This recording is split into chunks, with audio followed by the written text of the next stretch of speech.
Hey guys, welcome back to another episode of the Flipside Podcast. I'm your host, Retro Ralph, and today is the day. It's Harry Potter launch day, baby, and we are very excited. I act like there's other people here. It's just me, but we in the pinball community are really excited. And if you're watching this right now, then you probably know, or maybe you don't know yet, and if you do, you should go back and watch it, that I got a chance with my buddy Mason Conrad to film the featurette for the Harry Potter game that Jersey Jack just released. So it's really exciting. This podcast, if you're listening, you may want to hop over to YouTube because I'm going to share a bunch of exclusive stuff that I didn't share as part of that video. So it's going to be kind of fun. And I'm going to give you my opinion on the game because obviously I got a chance to play it. So I'm on kind of cloud nine because to be involved in a project like this is pretty freaking amazing. And yeah, I'm very grateful to have been a part of it. It was stressful, don't get me wrong, but it was definitely worth it because I got to really get a glimpse of behind the curtain. I mean, I've had some glimpses behind the curtain, but this was a true what the heck happens prior to a game launch. And man, it is crazy cuckoo bird, nutsy cuckoo. I can't even imagine. That whole team over at Jersey Jack Pinball today probably is breathing easy because the game is finally out there. And they finally got all the approvals they need to make that happen. And I just hats off to them for being able to create this game and bring it to the market for us. Anyways, all right, we're going to kill the music. But before we get started, if you are looking for a Harry Potter, whether it be an arcade, a wizard, or a CE, you need to go check out my boy, Zach, over at Flippin' Out Pinball. Are you looking for a new pinball machine, a used pinball machine, or to trade in your old pinball machine for something new? Look no further than Flippin' Out Pinball. They can handle all your pinball needs. They ship anywhere in the United States, and they will give you the best experience in the business. Check out the link to Flippin' Out Pinball in the video description for more information. Now, back to the video. Okay, anyways, if you're looking for that Harry Potter game and you want to trade in some games, Zach will hook you up. He'll give you some trading credit and you can get that new game if it's what you're into. But anyways, what we're going to talk about today is we're going to dive deep into Harry Potter and then my experience working at Jersey Jack for this featurette. Now keep in mind, if you haven't watched the featurette, if you haven't watched it yet, I will have a link in the description of this YouTube video where you can go watch that. You should definitely go check it out. It has a bunch of interviews with Eric Minyard, Joe Catz, Dan the mechanical engineer, Jesper, David Thiel, Tom Capera, and Jack Winari. It's awesome. The whole team involved in the project. And you'll get some great insights about it. But we're going to show you some unique things today because I thought, how cool would it be to talk a little bit about this whole experience, what it was like to film this, because it was very cool. It was one of those things I never would have thought that I would be involved in. And it was a little bit of a challenge for me, right? Because those of you that don't know, I do have a video production background, but that's not what I do for my day job. I do not do video production. So the only thing or the closest thing to doing video production work for me is YouTube, right? So that's where I get to express that creative have that creative outlet to express myself through video and music and my love for pinball and all that stuff. So when I had this opportunity, or when this opportunity came up, I was like, oh man, this is going to be cool. But I did know that if I go do this, right, I'm going to have to sign an NDA. I'm going to have to shut up about the game for months because we filmed this back in April.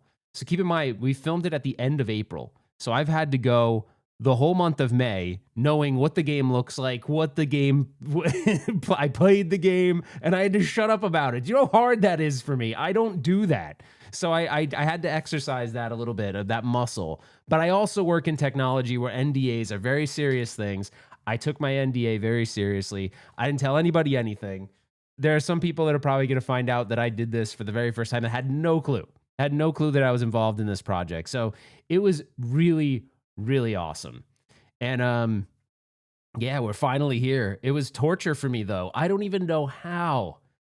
If I was a game designer like Eric Minyard, I don't know how I could sit there and the anticipation would absolutely destroy me.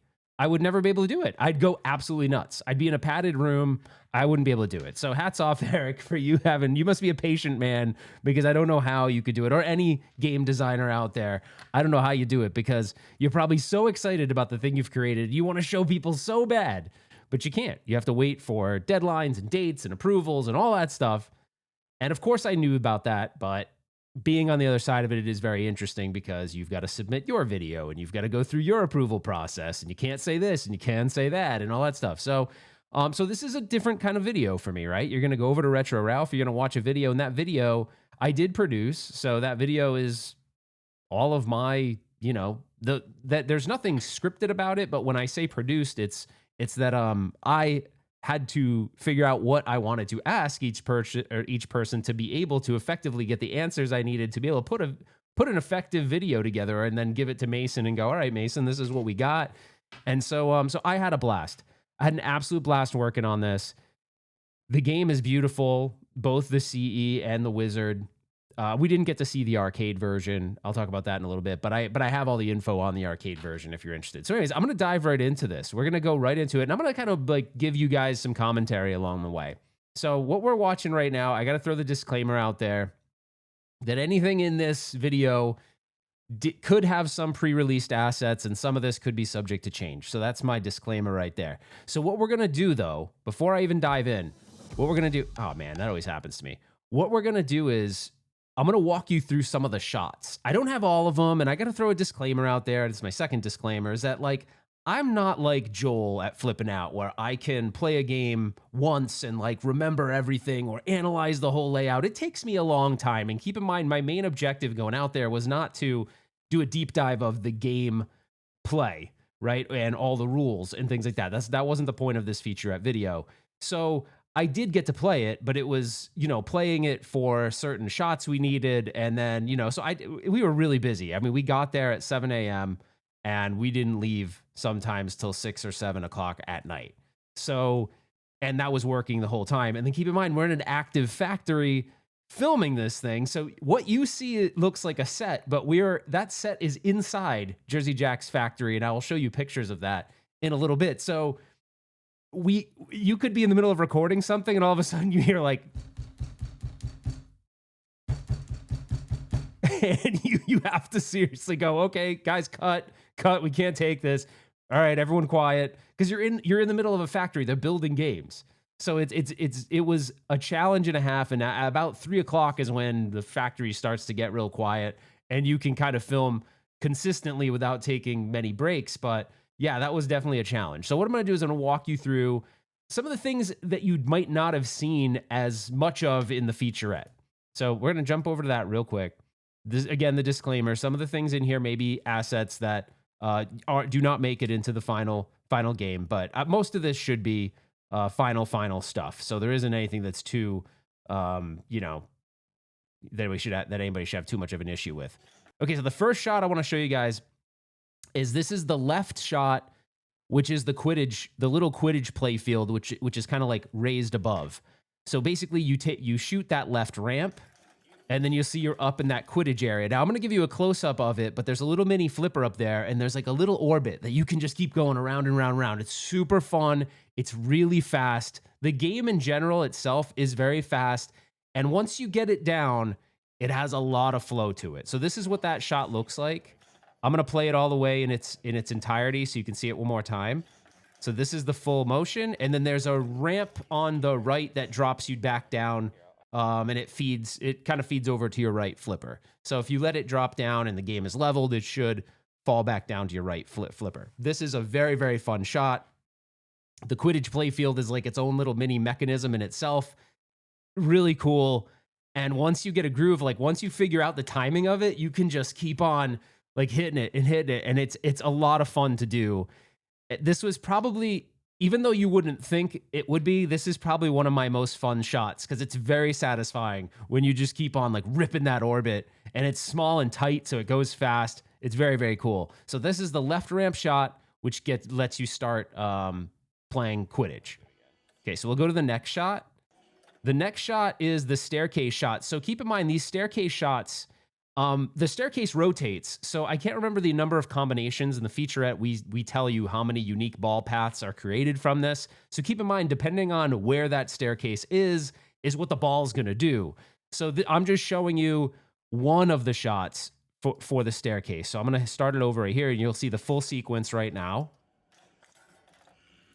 You can see it feeds over to the right flipper. So that's just one of the cycles of the staircase, but it can go like I said, it can be in a whole bunch of different configurations based on how you're playing the game, and it can do a whole bunch of really cool things. So that is a very, very fun piece of the game. So the next thing is the wand ball lock. So if you look over to the right, there is a way to activate the lock. And again, it's been over a month since I played it, so I don't remember exactly how you activate that lock. But when you do, you can lock the balls up on the wands, which have the cauldron. So I'm going to play this whole sequence, and then I'll start it again and talk about it. So here, we'll stop this sequence. Here we go. Now I'm taking this shot from the right flipper. So hold on, I'm going to rewind it again one more time. Here we go. So I'm going to start it over again. Watch the right flipper. Boom. And you'll look on the top right, and you see it just fed one ball to the wands there on the top. Now, if I went and I shot to the right, that right shot, and it fed... And I shot again, and you'll see it's feeding the balls up on top of the wands. And this is where the balls stay locked, and then it feeds them into the cauldron. You'll see I even threw in the animation for the Golden Trio Multiball. So you'll see that, because that's what this is. This is Golden Trio Multiball. Also, if you look over to the right, you can see the Ford Angula, I think that's what it's called, in the Wamping Willow tree, which is cool. We'll get to that in a little bit. Is it Weeping Willow or Wamping Willow? And I just watched all the movies just to refresh myself, and now I already forgot. But yeah, so you'll see it's going to release the balls into the cauldron one by one. I actually took 2 angles of this. This is the animation that plays for Golden Trio Multiball. Really cool. So there's a couple. I'm going to pause it real quick before you see these balls go into the cauldron. There is a couple of those video sequences. I think depending on which movie you're in, they'll look older, obviously. So if you do Golden Trio Multiball in like the first 2 movies, they actually look younger than they do, obviously, if you're in the later movies. So there's a couple of animations for that one. So now you see the balls going into the cauldron. And now I'm in Golden Trio Multiball. So kind of fun. You can see the sorting hat on the right-hand side. That's just a static thing, but it's very well done. You'll notice one thing that you will notice when you see this game in person, this is the Wizard edition, this isn't the CE. It is very, very detailed. And keep in mind, the playfields are the same between these two. The only thing you're going to see different in the CE versus this Wizard is on the Wizard, the art blades on the interior are different. So on the CE, the art blades match the animation that Nima Lima put together. So they designed the inside. Is it Mina Lima or Mina? I always forget. Anyways, I think I got it right. So very cool. But anyways, so that's Golden Trio Multiball. Very, very fun, pretty approachable, pretty easy to do. This is the staircase shot entering from the back. So watch where the ball enters here. I'm just gonna start it over again. And just wait a second. Now watch this. See how it fed it from the back, and then it dumped it out on the bottom right. And that's just because that's where the staircase was aligned at that time. If you look, I just got it back up there again. Like, you can see that there's a lot of flow to this game, and it can be very, very fast. Look how quick it returned to that left flipper. Now I'm in the back where the pop bumper is, and now, so I mean, I'll replay that sequence one more time so you can see, because I hit a couple of combos there. It's very fast game. I don't know. There aren't that many, Jersey Jack games, I think, that flow like this. So it's kind of it's unique in that respect, because I feel like if you've played a lot of Jersey Jack games, although Avatar is kind of a fast game, you could argue too. But this game really flows, and it's fast. So that's kind of a departure from some of like the stop and go nature of some of the other Jersey Jack games, or the floatiness. There's no floaty in here. This thing is fast, which makes it super fun in my opinion. That right flipper, you can sort of hit that orbit shot and kind of rip it around too, which is really fun. There we go. Boom. It's back. It's pretty fun, man. Hopefully I'm remembering it correctly. If I make a couple mistakes, I'm sorry. It's been a really long time since I played it, so I'm trying to go off memory. So this next shot is the left ramp shot to the Quidditch playfield, but I'm doing a close-up on this one, so you can kind of see it a little bit more closely. So here, I'm going to rewind this really quick so you can see it. But here, we're going to press play, and then you'll see, pay attention to my right flipper. And this is that little playfield up there. So fun, man. I think I only got it like twice on this particular video file. But yeah, and then it dumps it back off in that right ramp and back to your flipper. I'll play that one more time because that's honestly one of my that's like one of my favorite. Oh, shoot. There we go. Hold on. This is one of my favorite shots by far. So here, we'll play it one more time. Boom. There's a cool little spinner there. It's a pretty awesome shot, and you'll have a blast with it. You know, those that are going to Southern Fried Gaming Expo, I believe it's going to be there, so you'll be able to play it and you'll see exactly what I mean. Okay, I think I just wanted to show a closer up of the wand ball lock for you. There's some cool like LED fiber optics in the top of it. You can see those. We talk about that a little bit in the featurette too. I'm not sure why I showed this sequence. I think just to show the balls going into the cauldron a little bit faster, or a little bit closer, sorry. But yeah, super cool. Those wands are all like 1-to-1 replicas from the movie props. Okay, this shot is probably, it's gonna seem at first glance like this isn't that exciting, but it really is. And I think it's because of the way they choreographed this whole thing. So the choreography of this is really cool. So basically what you're looking at right here is the Death Eater. The Death Eater has a drop target underneath it. You hit that drop target, and then that drop target is down. Then you feed the ball into the Death Eater, the drop target locks, and you're like, what's going on? You think your ball is locked, you're not really sure what's going on. And then you'll see what happens is it's really distracting the first time it happens, but in a good way. All of a sudden your flippers start flipping out and you're like looking at them like, what's going on? There's a cool little like light show thing going and you're all, what's up? And then by the time you know it, the ball is firing back at you super fast. And the way they choreograph this in the software, it actually has I can't remember how many, there's quite a few. There's like a bunch of different speed variables on how fast it can come back at you. So sometimes it rocket fast. I mean, it is like, holy crap. Like you gotta be on it when you get it. So it's fun because you just have to be on your toes. So in this sequence, you're gonna see me hitting this drop target down. This one I edited a little bit because I was trying to get different angles so you could see different angles. This is a slightly different clip than the one that's in the featurette though. So here, I knocked it down. Now I'm gonna hit. Now I'm loaded it in, right? So now the ball is loaded into the Death Eater. The Death Eater also has these cool LED eyes that glow different colors too. Now the flippers are freaking out. So here, I'm gonna just pay attention to the whole sequence. Sorry, I'm getting excited. I'm getting ahead of myself. Okay, so lock the ball. Flippers are flipping out, and then boom! It's so fast, dude. It fires it so fast. You have to really be ready for it. This next thing is the Protego mech. So this is actually a way to save your ball. When you have this lit, it'll basically, if you're in that, I guess that wouldn't be the out lane. It's in that in lane or the inner lane. This would drain otherwise, but when you have this lit, it pops up and saves the ball. It's kind of a cool little mechanism and a cool throwback to the movie itself. So Protego protects you. This is interesting because this is the Wamping Willow. I really like the Wamping Willow. It's so on this pop bumper is the Wamping Willow tree and the Ford Angula. I think that's what it's called. Inside and obviously everyone knows that iconic scene where they drive to Hogwarts and they get stuck in the tree. This is really cool. So the tree has some I don't know what material they made this tree out of, but you'll watch when the pop bumper is going off, you can see it's kind of like, it looks like there's motion in the tree. It definitely doesn't look like a static tree. I will give you one little Easter egg. I hope I don't get in trouble for this.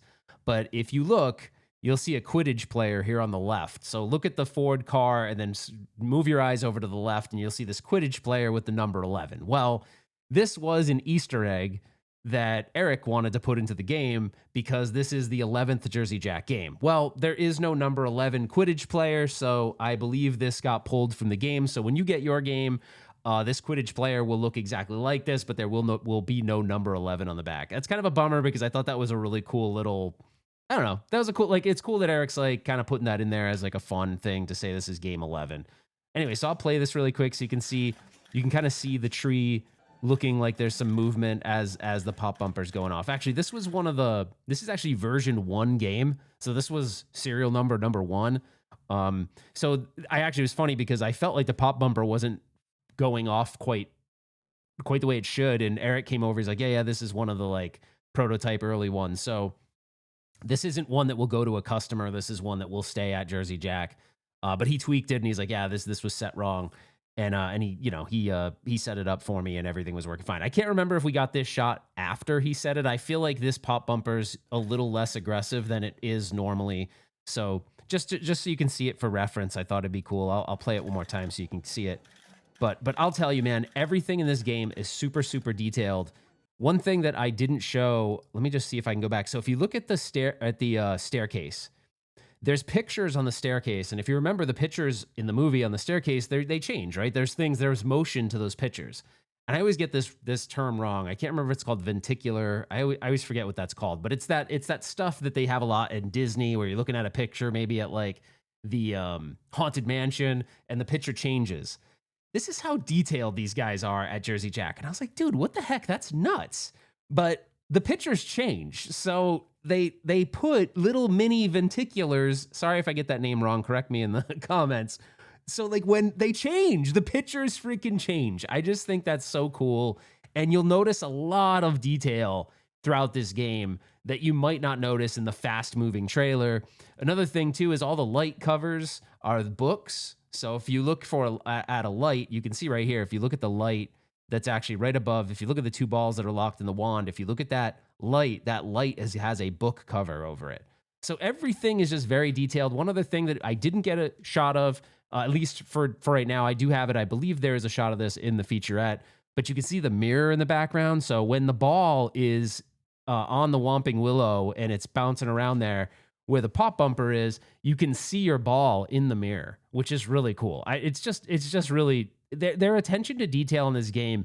The thing that I fear about the trailer and maybe even the featurette to some degree is people aren't going to get all these little details. And we don't break down every little detail of the game. We go into a lot of the features, but we don't go into every detail because you'd be there all day. But I mean, even look at the cauldron. The quality of the sculpts are amazing. Now, I'm not showing you the CE. The CE wire forms are like this beautiful gold material. So they look great on the wizard too. Like I actually, kind of funny is I originally fell in love with the wizard. And then as the CE warmed up to me, because in person, the CE is really stunning. I do think if you look at it in pictures, it's hard to have the amount of appreciation for it that you should. But man, it's very, very good. The artwork is stunning. And if you're a fan of the books, then I think you'd be like, oh my gosh, I gotta have this as a collector's item if you're really, really into the Harry Potter universe. So I do think it was interesting because they went down a very like super fan route with the artwork, but I think if you are a super fan, you're gonna very much appreciate it. And then if you're not really like into that artwork, the wizard's beautiful. The wizard's awesome. The powder coating on the wizard's got like this almost rainbow, but it's not rainbow. Like, I don't want to say rainbow because everyone's gonna be turned off by that, but it's just got this, I don't know, like it different light shows it, different coloring in it. It's really, really beautiful. So you can't really go wrong with the wizard. So if you're not into the artwork on the CE, I don't think you'd be disappointed by the wizard by any stretch of the imagination. And the wizard is more of a traditional artwork package that you'd see on Pinball. You know, the name of the game, but it's still really pretty. All right, and by the way, that was all. I think it was Jesper. I mean, Jesper hand drew all that, so it's not. I've heard people say things that are crazy, like, "Oh, it's copy and paste Photoshop." Like that's actually kind of offensive to him because number one, if you haven't seen it in person, you can't appreciate it like that. It is very nice. It is very beautiful. The art blades are beautiful. Jesper did an awesome job. So it's just like, I don't know, when people make statements like that, I can't imagine if I was the artist and someone's like, "Oh yeah, it's Photoshop copy and paste." It's like, "No, dude. No." Like that's just the amount of work and effort that I hope the featurette really showed that, and if you haven't watched it, go watch it. I really wanted to capture the passion that went into this. I think we live in this day and age where people just say whatever things they would never say to people's faces. And the thing is, I also think sometimes people don't stop to take a minute to realize the kind of work that goes into a project like this. And I don't know, maybe those people would say those things regardless, right? That's just the way they are. But it kind of hurts me a little bit. And I'm not even the designer, but I'm someone that is very empathetic. I try to put myself in people's shoes, and I just can't imagine working on a project for almost 2 years and someone being like, "Oh yeah, that's Photoshop copy and paste." I'd be like, "What?" I would be pissed. Like I'd be mad. It's just not right.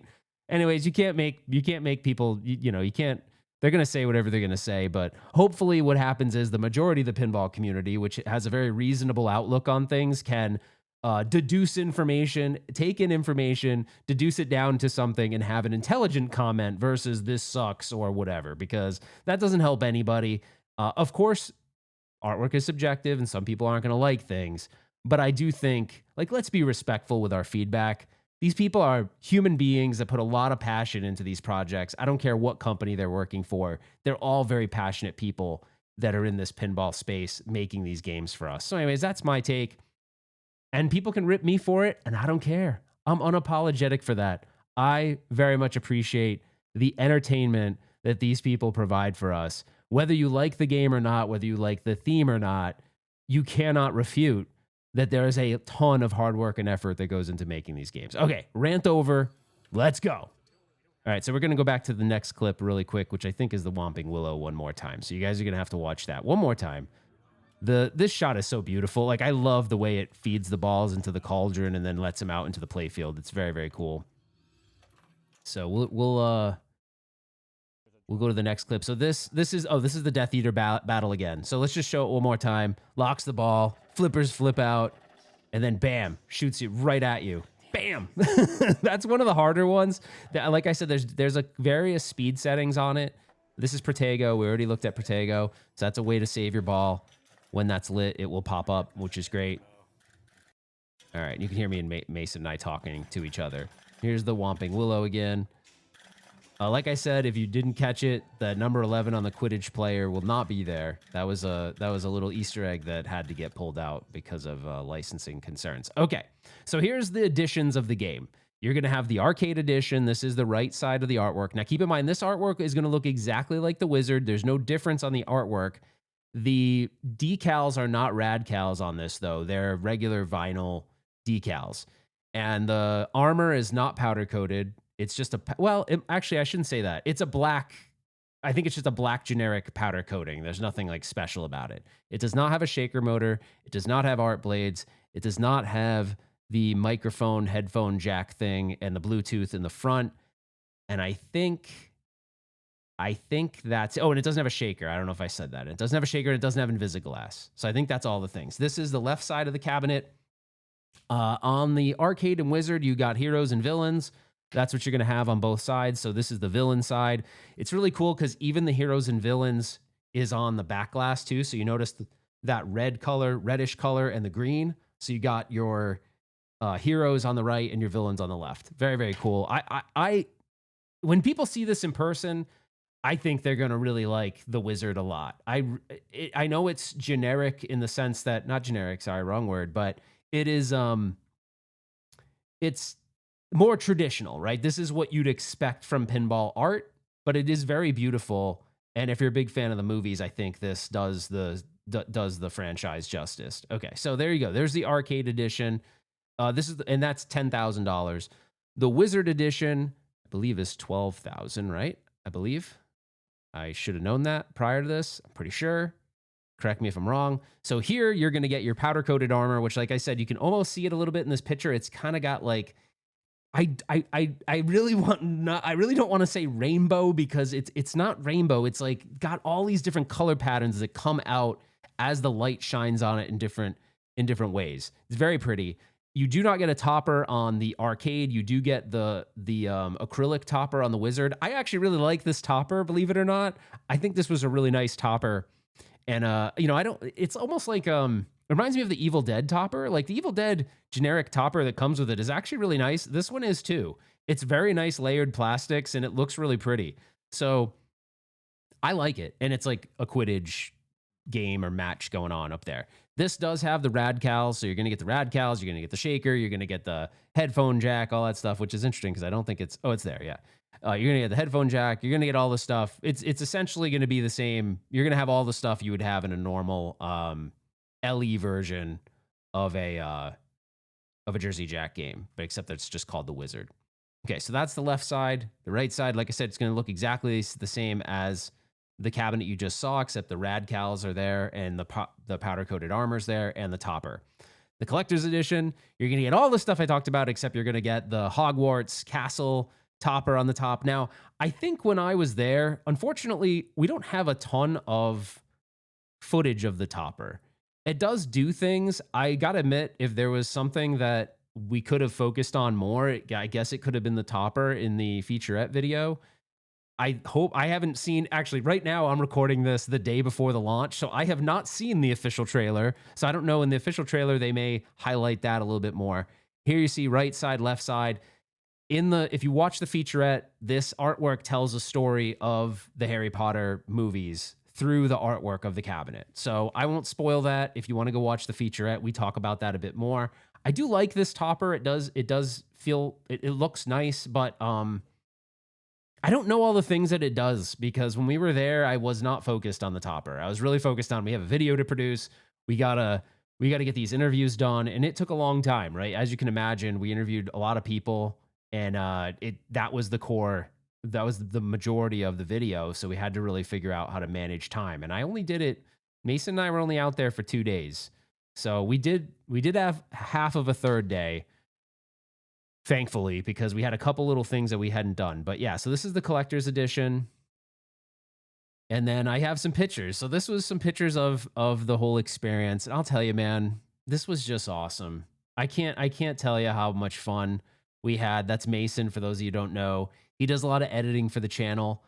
I will say I took the brunt of like anything in this video that you see, the featurette, lighting, camera setup, audio monitoring, audio, that's all me.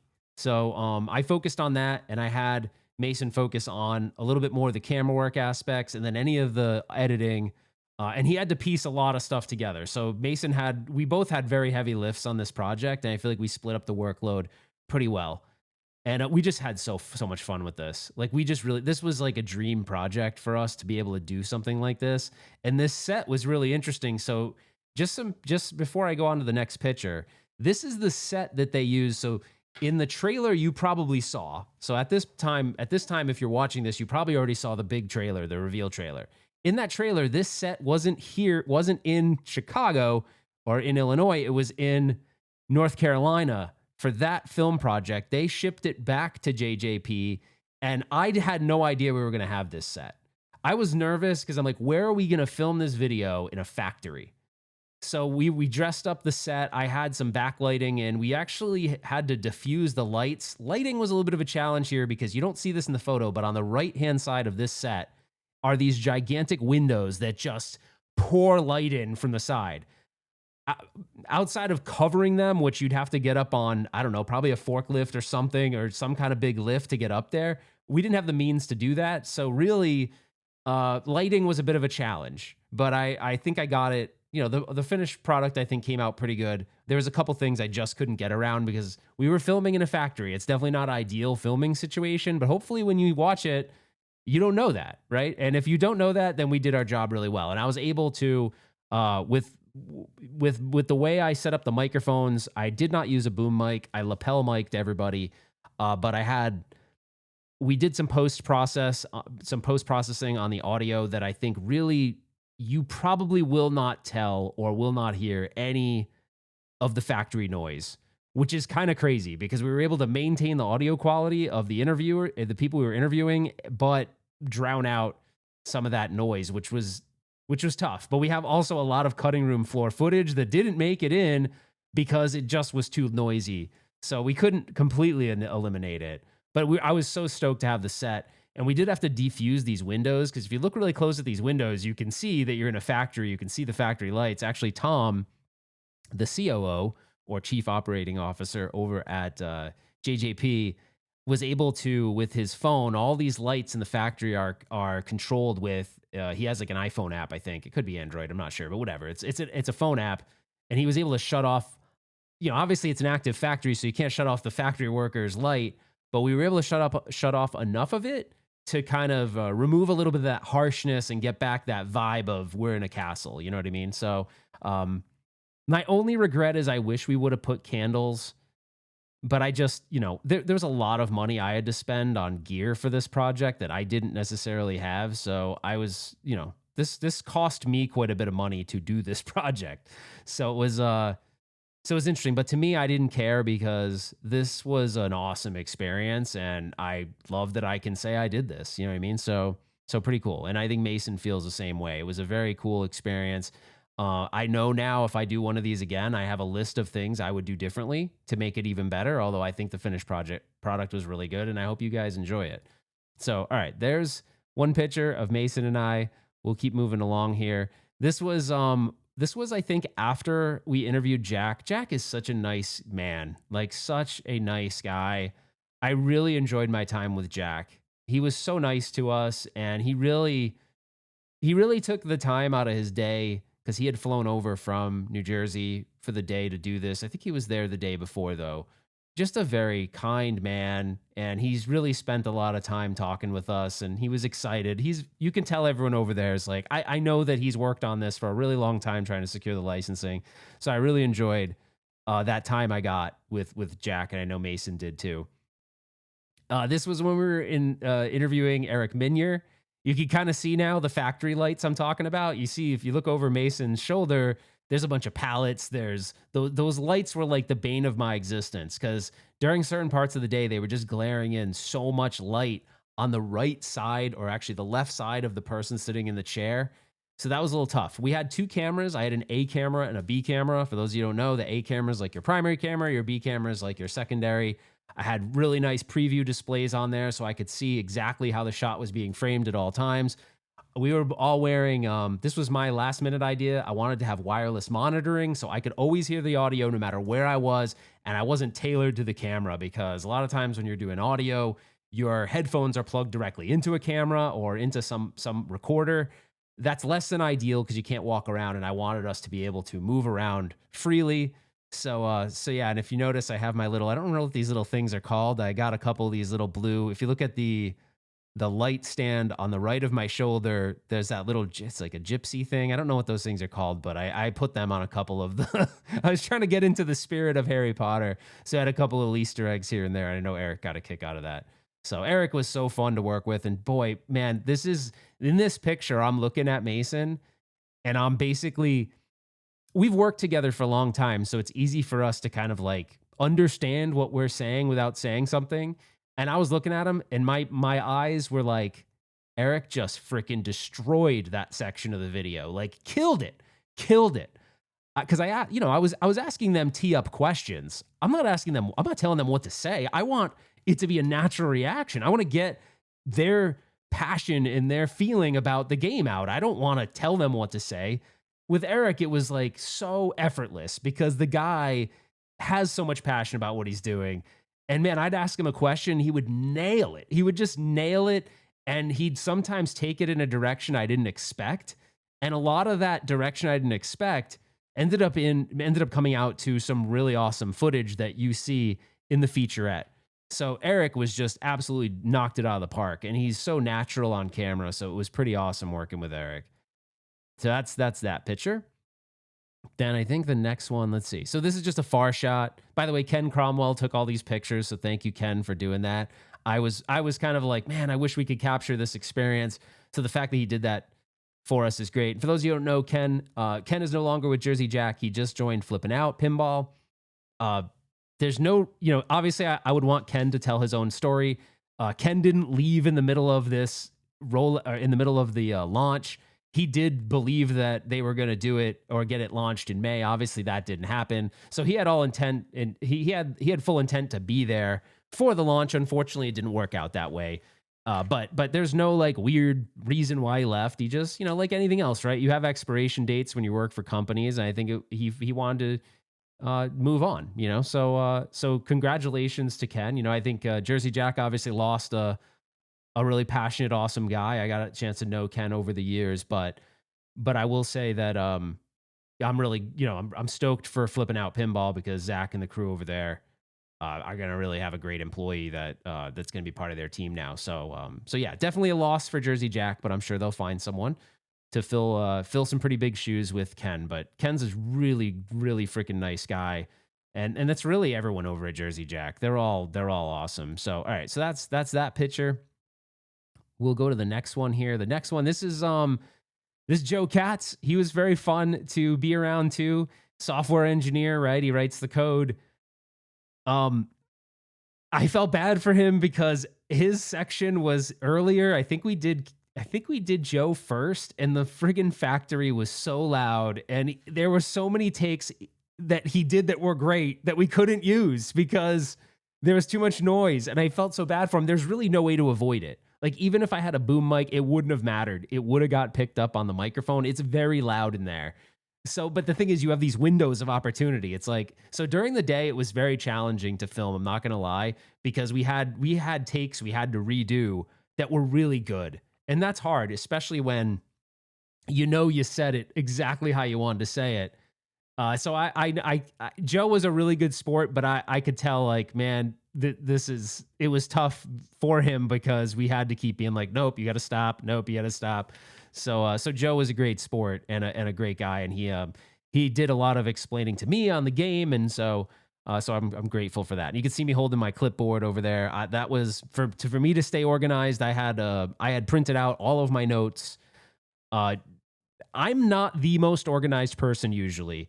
And so if I had to pat myself on the back for anything, is I really kept, and Mason can attest to the fact that I am usually not like this, but I'm also usually the guy on camera. I really enjoyed being behind the camera. Like, I got such joy at doing the producing stuff. It made me like, there was a part of me that was like, man, I wish this was my full-time job. Like, I wish I could do this as my job. I enjoyed it so much. Like, I was on cloud nine. I remember calling Kim that night and I was like, Kim, this is like a dream to work on this kind of stuff. It was just so cool. I mean, it wouldn't even have to be pinball. I mean, well, it's more fun because it is pinball. It's just something that I'm passionate about.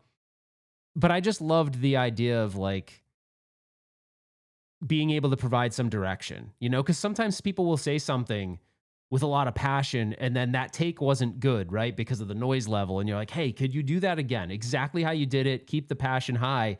And they don't say it the same way. So now you got to go, all right. So now you're like playing hype man for the person because you don't want it to be an inauthentic reaction. You want it to be their authentic reaction. But unfortunately, because of something that happened, you got to redo that take. So it was actually kind of, I didn't get frustrated with it though. I actually really enjoyed it. I really, really enjoyed this process. I know I said that a bunch of times, but this was just so fun for me to do. Anyway, okay. So that's Joe Catz killing it over there. This is Dan. I don't want to mess up Dan's last name. So Dan's a mechanical engineer, and I think it's Leitch, I think is how you say it. I hope I don't mess it up. But Dan, really nice guy, super passionate about mechanical engineering, and he worked pretty extensively with Eric on engineering the staircase. I think it was mostly Dan from an engineering standpoint, but I know Eric and Dan worked hand in hand in that. And so that was definitely like a big feat to get that device to work the way it does. And I can't remember how many unique ball paths, but we do talk about the unique ball paths in the featurette and the amount of ball paths it provides for you. This is just a close-up shot. Look at me. I'm like so happy right here. I am so happy. I was having such a good time. This was I think I broke the game at this point. I was like, Eric, I'm sorry. It was actually, I didn't really break it, but there was something that wasn't working on this prototype game, and it was my bad.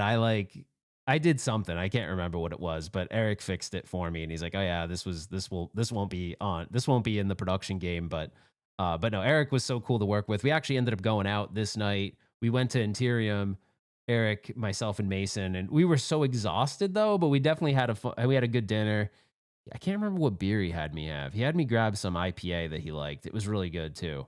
It's probably a local beer to Chicago area, but I can't remember what it was.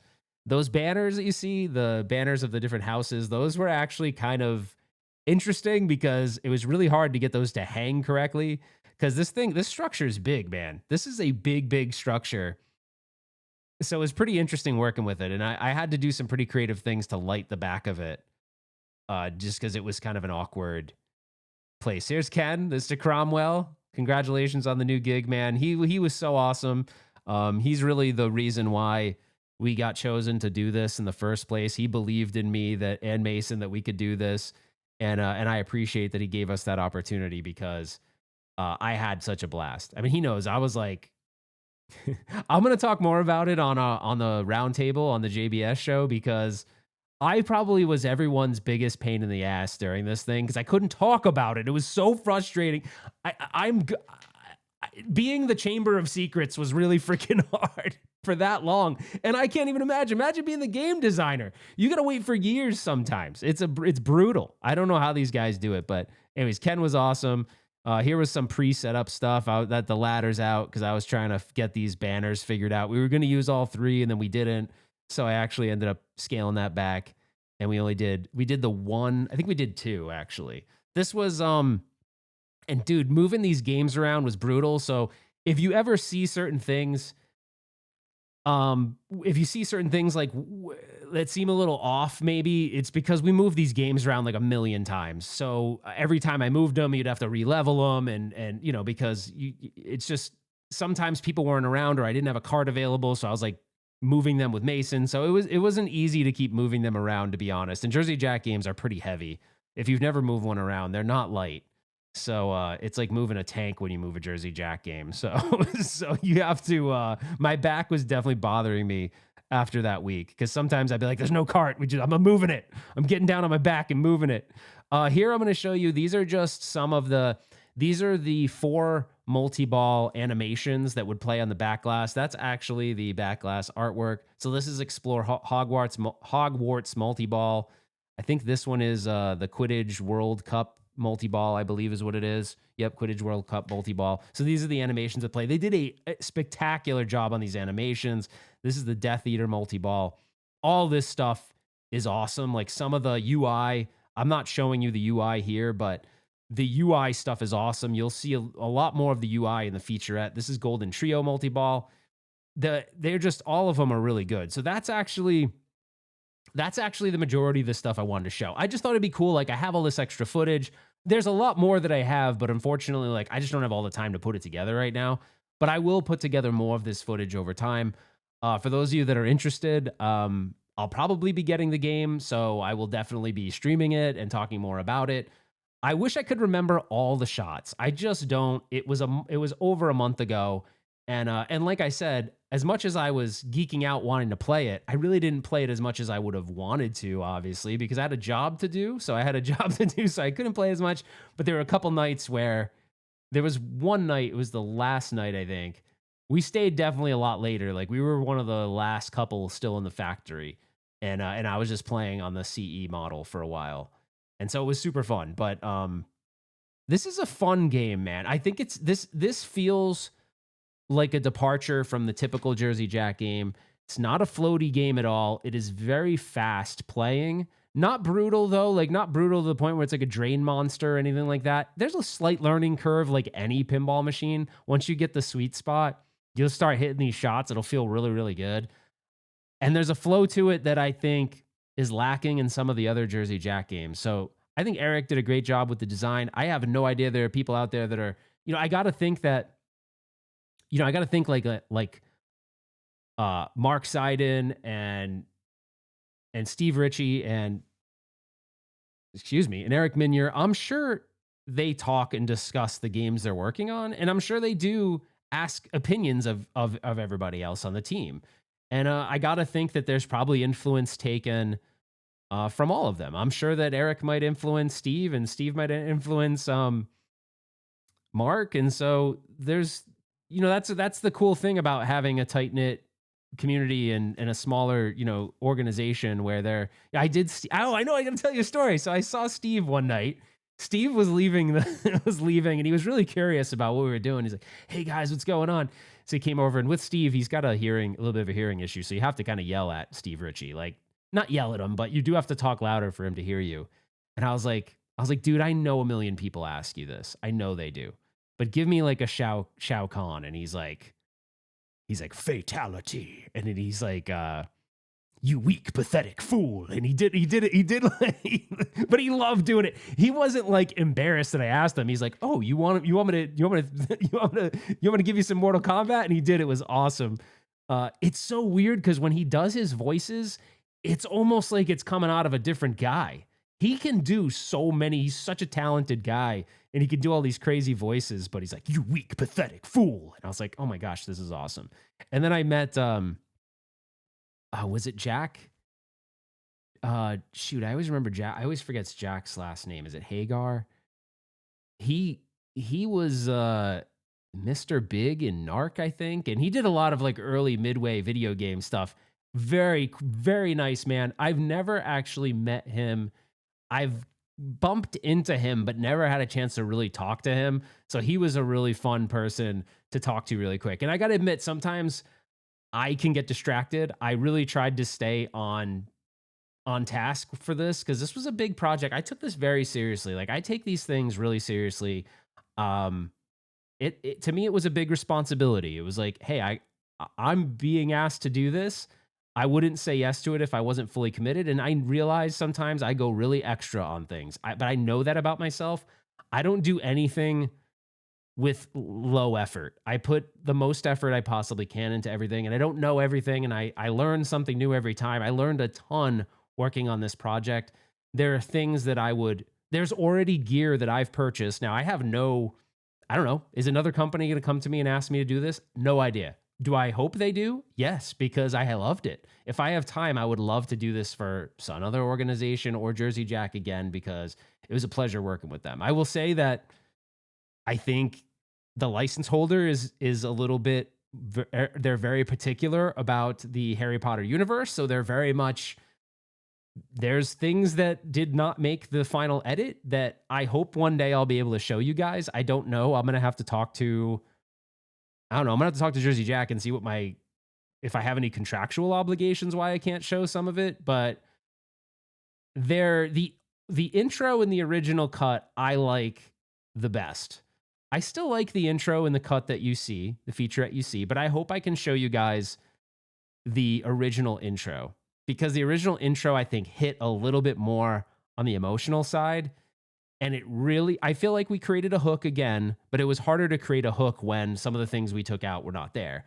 But Mason did a great job pulling, trying to extract emotion out of things. And Mason's just great in general, really creative. And I know he really enjoyed this experience too, because this was one of the biggest projects, if not the biggest project he's ever worked on. So it was definitely challenging. I definitely would have to buy a lot more gear, which I already kind of did, even though I bought it not knowing if I'll do this again. But I will practice on some of the new gear I've purchased in my own videos, and hopefully one day I get this opportunity again. So I know there's way more that you guys want to hear. There's way more that you want to talk about.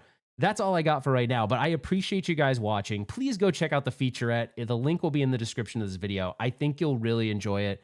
It gives you a glimpse into a lot of the artwork, the sound. You get to talk, you get to hear from David Thiel on what he did. And he created 90 unique musical pieces for this game. And they did get the Hedwig's theme is in it. When you press start, you hear Hedwig's theme. But the rest of the music is probably, I'd say it's like inspired by John Williams, but David Thiel's a very talented guy. And so there's things that we talk about in the featurette about how Eric views sound and how David views sound and what emotion and how the music connects the person, the music and sound effects connects the person to the game. Just a bunch of really talented. Before I go, I just want to say, like, all right, we forgot to talk about code. So the code is 96 mini modes, and if you break it down over the 8 movies, I can't remember, I don't know, 96 divided by 8. I don't know. It adds up to some number. Sorry, my math isn't great. But yeah, so there's a bunch of mini modes within each movie, and then you can select the movie when you start the modes. When I played it, they hadn't had that piece, I don't think, enabled yet. So for me, I wasn't able to select the movie, but you will be able to select the movie so you can figure out like what experience you want to have. So I kind of like that because you can select which one you want if you're like, and then I think movies 7 and 8 are final wizard modes, I believe, and those should all be coded into the game. So I can't remember exactly like all the details on that, but obviously as the game comes out, we'll get more and more info on that, and then I'm sure they'll kind of do a deeper dive on the code over time. But I really did like the code. I felt like you were kind of playing as an observer of the movies, I guess is how I would put it. And I think Eric does go into that a little bit more in the featurette, so definitely check that out. And there's a whole gameplay section in the featurette where we sort of break down and talk about the code a little bit more. There's just the talent and the passion of the people. I also have to give props to Debbie. Debbie's the producer out at Jersey Jack. She was awesome to work with, and I know I was a pain in the ass to her so many times, but I get obsessive. I know it, but that's good. I'm obsessive because I'm passionate. I'm sure it probably drove her crazy. She's too nice to tell me, but I know she was probably like, dude, simmer down. But I can't help it. But hey, if you hire me, just know, if someone does for anything, I'm not going to go halfway. I'm going all the way, and I'm going to push my limits. That's just how I am with everything. I mean, look at me in the pinball hobby. I went from like 0 to 1,000. That's just how I go. If I'm into something, I go full in. I go all in. And I hope that you see that, and I hope that's the reason why you watch this podcast, because I don't F around. I go in. And I do that because it's something I'm passionate about. And if you guys can feel that on your end, then I'm doing something right, because you're feeling it. You're feeling it too. So anyways, I appreciate every single one of you for watching, supporting, bringing me along on this journey. I don't know if the podcast was not as successful as it's been if I would have gotten this opportunity. So thank you very much for everyone out there that supported the podcast. And that's it, guys. Go watch the featurette. Enjoy this Harry Potter launch day. Put your comments below, and I will see you on the next one. Wait, what? No. And I will see you on... Oh, I was doing the next one. That's my other thing. No, my outro for this is... Hold on, I forgot my own outro. Oh, we will see you on the flip side. Thanks, guys. Appreciate you. Go to Southern Fried Gaming Expo and play yourself some Harry Potter. All right, see you guys. Remember, watch the Flip Side podcast with Retro Ralph. He won a Twippy. Until we meet again.